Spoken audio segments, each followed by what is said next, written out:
And Jesus says, I have been in this garden now for over 2 hours, but it seems like an eternity.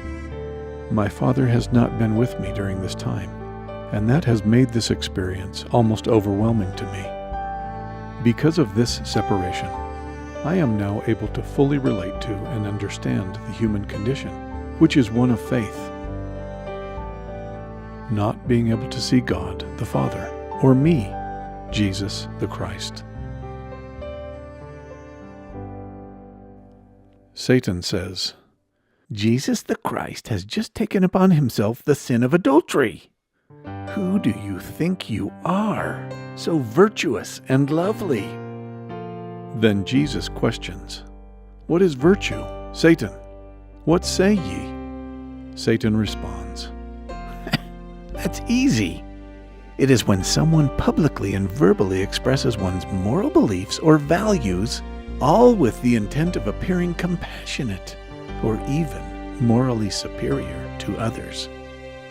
Jesus replies, Really? And what about action? How does a person demonstrate virtue?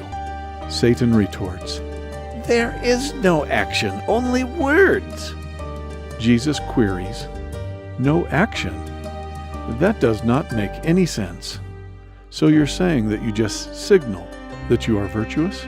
You're telling people that you are virtuous? Not showing them through your actions? Tell me, how does that make any sense at all to you? The devil then interrogates, You're asking me to make sense of your foolishness? How is it that you are the Christ? Jesus, you come to me to explain your doctrine? You really are lost, aren't you? Jesus responds, I see that you have no answers, only personal attacks on me. What a sham. What a shame. Because of you, from the time of Adam and Eve to the very day that the last child of God stands upon this earth, God's children have lived in a day of immorality and abomination, a day of upheaval and obscurity, a day of desolation and war. But I see a much different day coming. We hear Satan's vile words. And what day is that? Your utopia? I simply want equity for all. One's mind or work ethic shouldn't matter.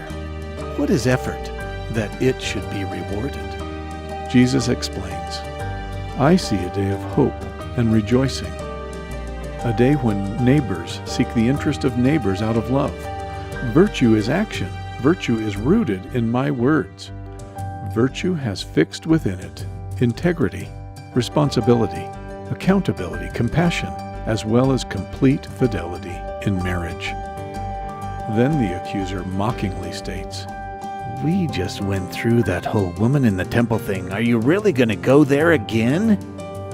We hear a deep breath come out of Jesus, after which he answers, Yes. A world in which individual consent is the only check on sexual activity is a world in decline. Am I starting to get to you, Satan? Virtue requires respect for others and their property. Satan questions, Their property? Jesus answers, Yes, their property. At a not too distant date, a future free man will state and then write down the importance of life, liberty, and the pursuit of happiness, which is one's property.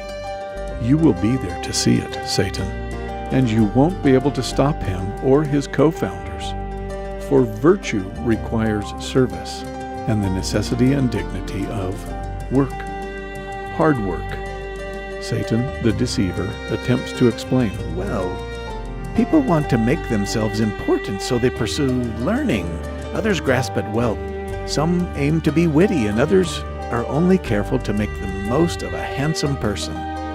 No one needs you or God in order to be morally upright. People can rely on culture and tradition. They need no higher God than themselves. Then Jesus quickly counters, Ah, but there is a God, and you know this, and he is righteous. Taking a deep breath, Jesus continues, For what is wit, or wealth, or form, or learning, when compared to virtue? For Mark and Luke, both my disciples, will write the phrase, "And virtue has gone out of him." This virtue is so much more than words or a simple statement of one's morality. Virtue requires more, for it is temperance, silence, order, resolution, frugality, industry, sincerity, justice, moderation, cleanliness, tranquility, chastity, and humility. Virtue is the character of an honest person. Now Jesus thinks this in his mind. As I ponder these truths, the sorrow deepens and the pain surges. Will this night ever end?